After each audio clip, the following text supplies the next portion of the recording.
c'est pas facile parce qu'on attend beaucoup, il faut être patient. Ce qui est normal parce que nous on arrive un peu, enfin pas comme un grain de sable, mais bon, les visiteurs on n'est pas spécialement attendus, hein, on est rien quoi. Ben, on attend. On attend. Bon, on ne sait pas combien de temps, mais on attend. Et puis des fois on attend, mais elles ne peuvent pas venir parce qu'elles ont des emplois du temps. Elles passent des formations, elles sont à l'infirmerie, elles voient leur psy. Bon, on papote avec les avocats qui attendent aussi, ou d'autres personnes. Hein, on meuble le temps, comme on peut. Non, mais c'est pas grave, ça. On est obligé d'attendre. Attendre qu'un surveillant vienne nous dire bah oui, il viendra pas. Attendre qu'il arrive, que le détenu arrive pour nous parler. Voilà. Donc c'est toujours l'attente. Donc là-dessus, si vous n'avez pas ça, vous y faites pas. Hein, parce que ça va pas du tout. Hein.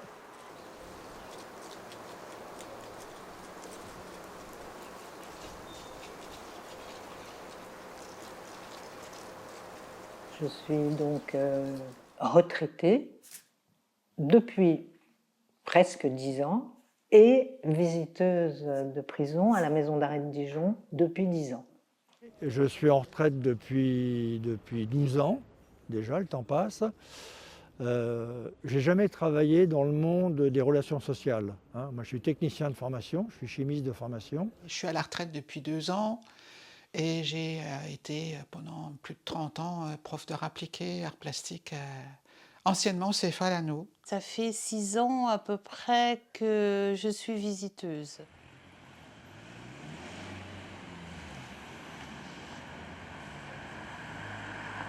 J'ai toujours aimé le droit, la pénitentiaire et tout, mais comme j'aimais pas beaucoup l'école et le droit en plus, du coup j'ai pas voulu faire d'études, mais je regrette maintenant, mais bon.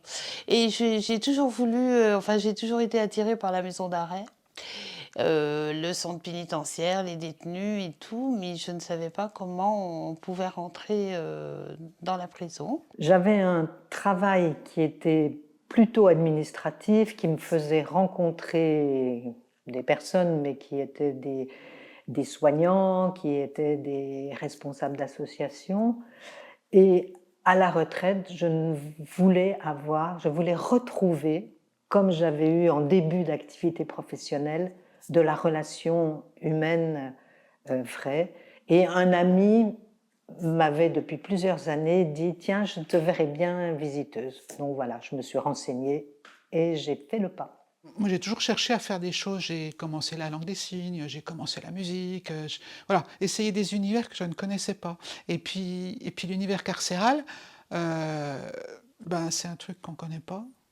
Et puis j'ai voulu, je me suis dit, bon, bah là, à l'âge que j'ai, je coche des croix.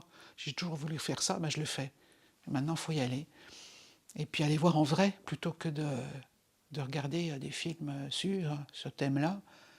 Parce que ça, oui, on peut se documenter, mais le vivre, ouais, c'est pas pareil.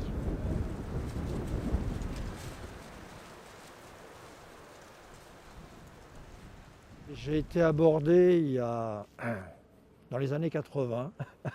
J'habitais une autre région en Normandie par un ami qui était SPIP, enfin CEPIP en fin de compte, et qui m'a convaincu à l'époque que je pouvais amener quelque chose aux détenus. Et puis surtout, aller voir une personne en prison, c'est le considérer encore comme un homme.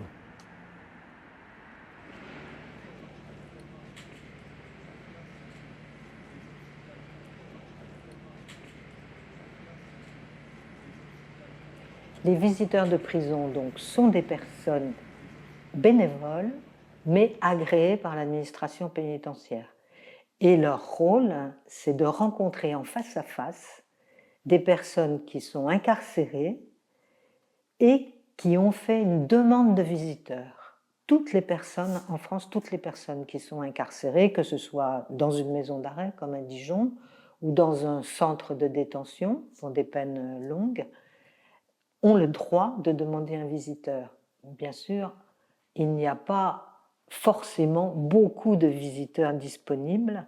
À Dijon, on n'attend pas très longtemps un visiteur parce qu'on est nombreux par rapport à la population de la prison. Je visite aussi à Joux-la-Ville, et à Joux-la-Ville, il est courant d'attendre 1 an un visiteur.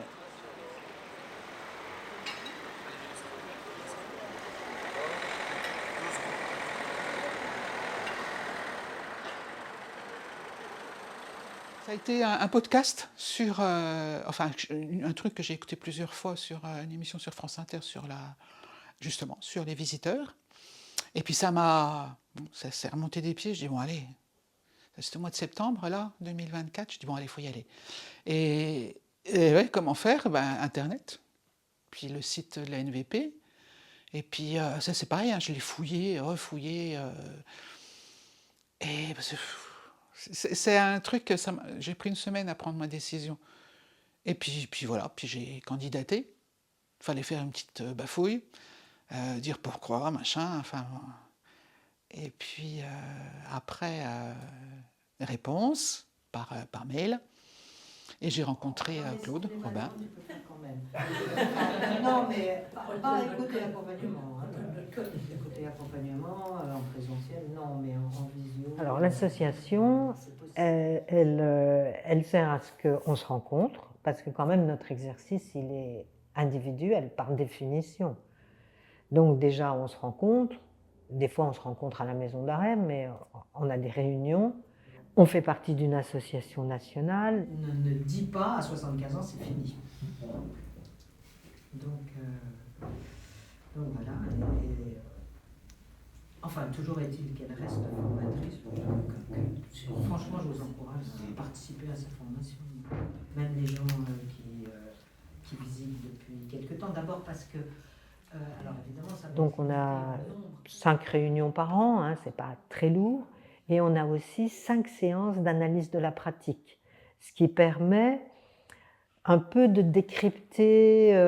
Quelquefois on comprend pas bien, on a une personne qui est en face de nous est très agitée, au contraire on a l'impression qu'elle nous dit pas tout ce qu'elle aurait envie de dire.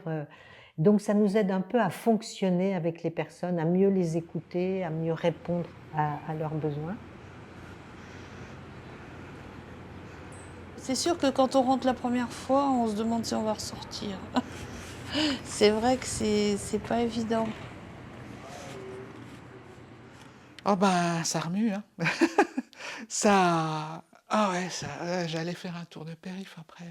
Et la première fois que j'y suis allée toute seule, le bruit des portes qui se ferment derrière, j'ai dit oh, est-ce que je vais ressortir?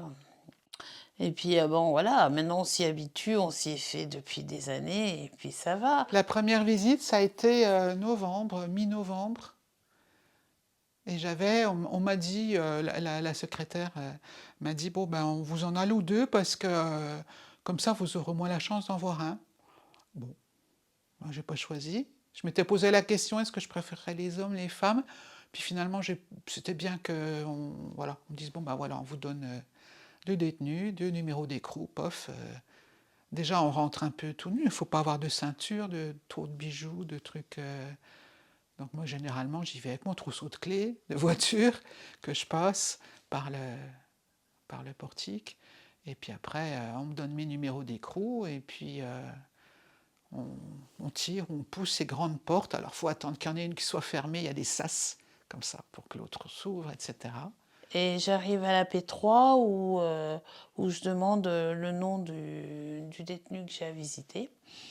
Et après, on attend.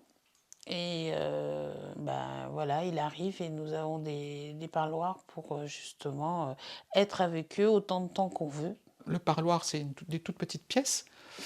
Du côté des femmes, puis les hommes aussi d'ailleurs, c'est tout petit, il y a 2 chaises, 3 chaises, et puis on se met du côté du bouton pour appuyer en cas d'urgence, puis il faut pas être claustrophobe, quoi. Il n'y a pas de fenêtre, il n'y a pas, c'est tout fermé, quoi.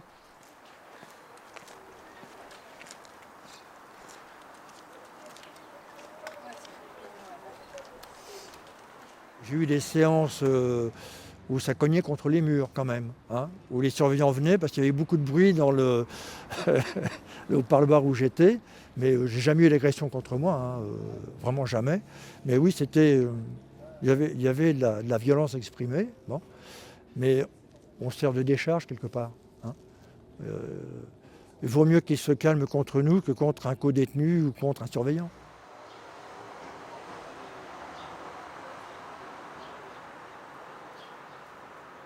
Ils ont la rage en eux et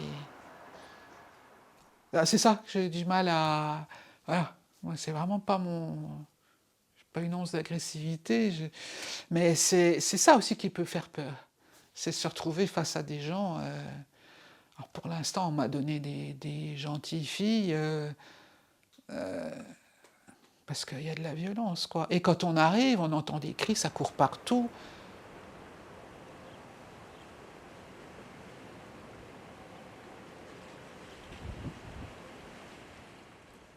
Alors aujourd'hui, je ne sais plus, j'ai plus le chiffre exact, je crois que la prison de Dijon est à 180% d'occupation. Donc ils sont pratiquement à 3 par cellule, au lieu de 2. Sachant que la cellule, elle fait 7 mètres carrés 50. Ça veut dire que, alors déjà, quand ils sont 2, ils ne peuvent pas tous les 2 circuler entre le lit et puis là où il y a leur petite table, parce qu'il y en a qu'un qui peut y aller. À 3, vous voyez ce que ça peut donner. Donc c'est ça les conditions de vie. Alors c'est vrai, je redis encore une fois, ils ont fait des actes répréhensibles, mais pour autant, ça reste des hommes.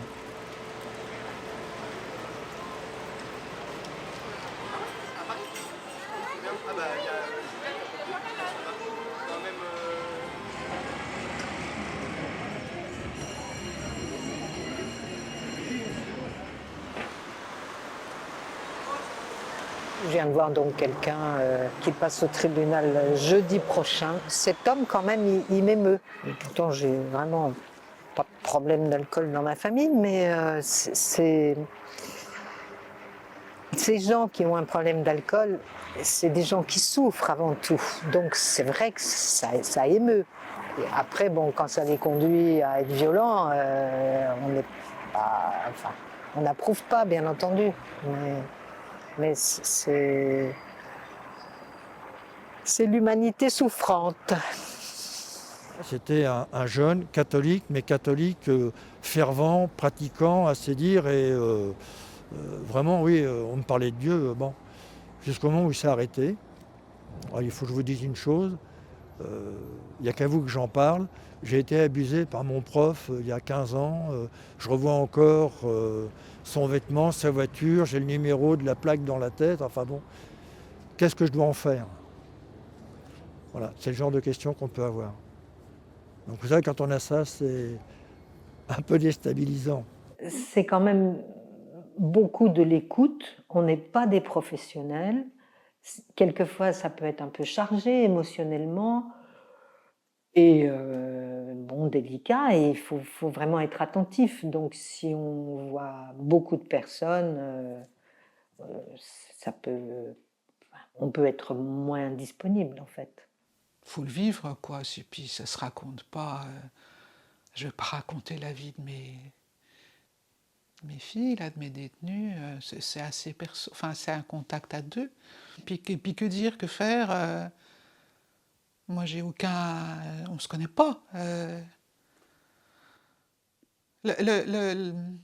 La chose que j'avais trouvée, mais bon, on n'a pas pu, comme je ne l'ai pas revu, c'était d'avoir un objectif. Voilà. Réviser, c'était rigolo, on révisait. Elle m'avait emmené ses cours d'histoire, l'autre détenu m'avait emmené ses cours d'histoire géo, donc la constitution du gouvernement. Il fallait apprendre, je ne sais pas si vous l'avez déjà lu, les droits de l'homme.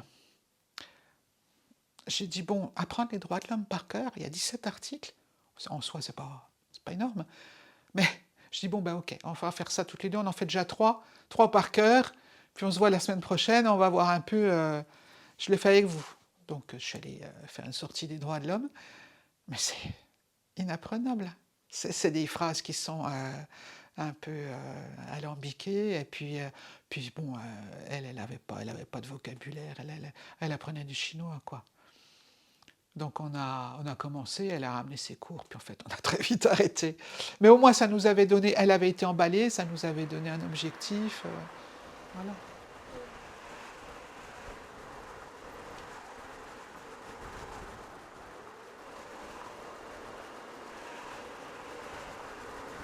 Souvent, on ne sait pas en quoi on leur est utile. On sait qu'on est utile parce que ces personnes, elles viennent régulièrement.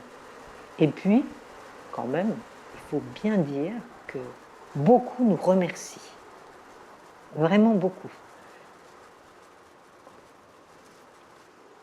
Ça me semble très facile, voire des fois trop facile. Ils sont très très demandeurs. En fin de compte, on leur sert d'exutoire parce qu'ils peuvent auprès de nous exprimer tout ce qu'ils veulent. On n'est pas juge, on n'est pas là pour les juger, on est juste là pour les écouter. Et comme ils ne sont pas entendus, ou du moins ils croient ne pas être entendus dans beaucoup de situations par beaucoup de personnes autour d'eux, on sert d'exutoire. Donc on entend des choses, oui, des fois difficiles à entendre.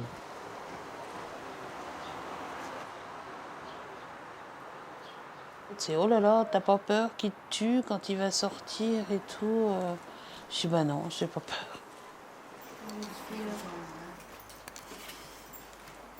Oh, bah c'est bien, t'as du courage, voilà.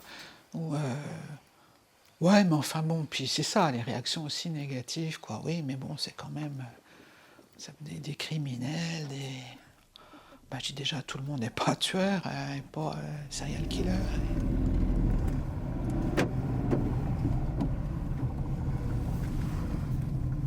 Il y a quelquefois des liens qui se nouent et auxquels on tient. Hein. Il y a des personnes qui sont transférées, qui sortent, et on se dit « Ah, c'est un peu frustrant ». Si j'avais bu toutes les bières qu'on m'a promis avant de sortir, je crois que j'aurais des problèmes d'alcoolémie. Parce que franchement, ils m'en ont tous promis. Je vous offre une bière en sortant. J'en ai bu une fois, c'est vrai, mais non. Non, mais non, on leur rappelle des mauvais souvenirs quand même. Hein, mais oui, j'ai encore des contacts avec certains, hein, mais très peu, très très peu. Non, non. Non, puis je cherche pas non plus, même s'il y en a qui m'ont plus marqué les uns que les autres.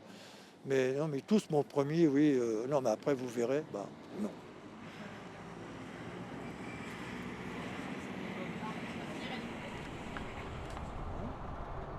On est là pour leur redonner du courage, leur donner des objectifs, essayer de projeter dans l'avenir. Bon, faut y aller avec cette idée-là. C'est essentiel pour leur santé, j'allais dire presque pour leur santé morale, mentale. C'est d'avoir une vue sur l'extérieur et puis d'imaginer qu'il n'y a pas, qu'il n'y a pas que cet enfermement, qu'il y a aussi l'extérieur et qu'on peut s'intéresser à eux.